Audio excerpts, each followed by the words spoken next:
شروع کرتا ہوں رب ذوالجلال کے بابرکت نام سے جو بڑا مہربان اور نہایت رحم والا ہے۔ تمام دیکھنے اور سننے والوں کو ماہی خان کی طرف سے السلام علیکم۔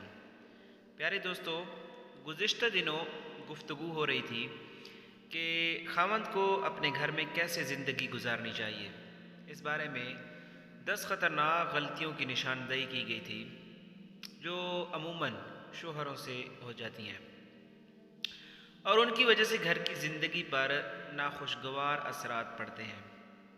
آج کی اس ویڈیو میں ان 10 سنہری اصولوں میں سے پہلا اصول میں آپ سے شیئر کرنے کی کوشش کروں گا، جن پر اگر خاوند حضرات عمل کرنا شروع کر دیں تو گھر کی زندگی پرسکون اور خوشگوار ہو سکتی ہے۔ یہ باتیں ظاہر میں چھوٹی چھوٹی نظر آتی ہیں، مگر ان چھوٹی باتوں سے ہی بعد میں جھگڑے بن جاتے ہیں۔ چھوٹی غلطی کو چھوٹا مت سمجھو، اس لیے کہ چھوٹی چھوٹی کنکریوں سے مل کر پہاڑ بن جاتا ہے۔ تو یہ باتیں بظاہر میں معمولی نظر آئیں گی، لیکن حقیقت میں ان کا انسانی زندگی کے اوپر بہت امپیکٹ ہوتا ہے۔ آپ آج سے ان پر عمل کرنا شروع کریں، پھر دیکھیں کہ آپ کی ازدواجی زندگی پر کتنے خوشگوار اثرات پڑتے ہیں۔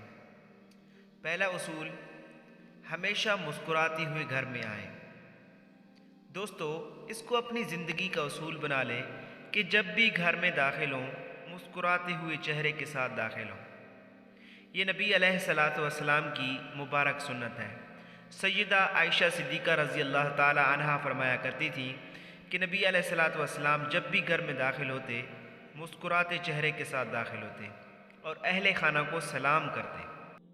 ہم میں سے زیادہ تر لوگ گھر میں داخل ہوتے ہوئے بسم اللہ پڑھنا اور گھر میں داخل ہونے کی دعا پڑھنا بھول جاتے ہیں۔ روایات میں آتا ہے کہ جب کوئی مرد گھر میں داخل ہوتا ہے تو شیطان اس کے ساتھ ساتھ ہوتا ہے۔ اگر وہ گھر میں داخلے کی مسنون دعا پڑھ لے یا اللہ تعالیٰ کا ذکر کر لے تو شیطان اپنی اولاد سے یہ کہتا ہے کہ اس گھر میں ہمارا کوئی ٹھکانہ نہیں، لہٰذا ہم اس گھر میں نہیں جا سکتے۔ اور اگر وہ نہ پڑھے تو شیطان اپنی اولاد سے یہ کہتا ہے کہ آ جاؤ، ہمیں یہاں رہنے کا ٹھکانہ مل گیا ہے، لہٰذا شیطان اپنی آل اولاد کے ساتھ وہاں ٹھہر جاتا ہے اور پھر میاں بیوی کے درمیان جھگڑے کا سبب بنتا ہے۔ تو پیارے دوستو، اس لیے گھر میں داخل ہوتے وقت اللہ تعالیٰ کو یاد کر لیا کریں، بسم اللہ اور گھر داخل ہونے کی مسنون دعا ضرور پڑھ لیا کریں۔ تو پہلا اصول یاد رکھیں کہ خاوند جب بھی گھر میں داخل ہو تو مسکراہٹ والے چہرے کے ساتھ محبت کی نظر سے بیوی کو دیکھے، سلام کرے، اس کی خیر خیریت دریافت کرے۔ بس یہ 2 منٹ کا حال چال پوچھنا، باقی جتنا وقت گھر میں گزرے گا اس کے لیے خوشیوں کا سبب بن جائے گا۔ حدیث پاک میں ہے کہ جب کوئی بیوی اپنے خاوند کی طرف دیکھ کر مسکراتی ہے اور خاوند بیوی کی طرف دیکھ کر مسکراتا ہے تو اللہ تعالیٰ دونوں کو دیکھ کر مسکراتے ہیں۔ گویا ان دونوں کا مسکرانا اللہ تعالیٰ کی خوشی کا سبب بنتا ہے۔ اس لیے خاوند کو چاہیے کہ باہر کے جھگڑے باہر ہی دفن کر کے آئے۔ گھر والوں کا اس میں کوئی قصور نہیں ہوتا کہ کسی کا قرض دینا ہے، کسی نے پریشان کیا ہوا ہے، کاروبار نہیں چل رہا، اس میں بیوی بیچاری کا کیا قصور؟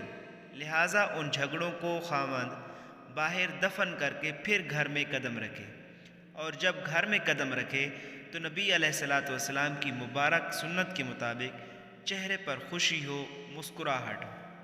اپنی بیوی کو محبت کی نظر سے دیکھے اور اس کو سلام کرے۔ صاف ظاہر ہے جب بیوی کو محبت کی نظر سے دیکھے گا اور سلام کرے گا تو پھر خوشیوں کا جواب خوشیوں سے ملے گا۔ تو پیارے دوستو، اگر آپ کو یہ ویڈیو پسند آئی ہے تو باقی دوستوں کے ساتھ بھی شیئر کر دیں، اور ابھی تک آپ نے میرا چینل سبسکرائب نہیں کیا تو چینل کو ضرور سبسکرائب کریں۔ اس کے ساتھ ہی ماہی خان کو اجازت دیجیے۔ اللہ حافظ۔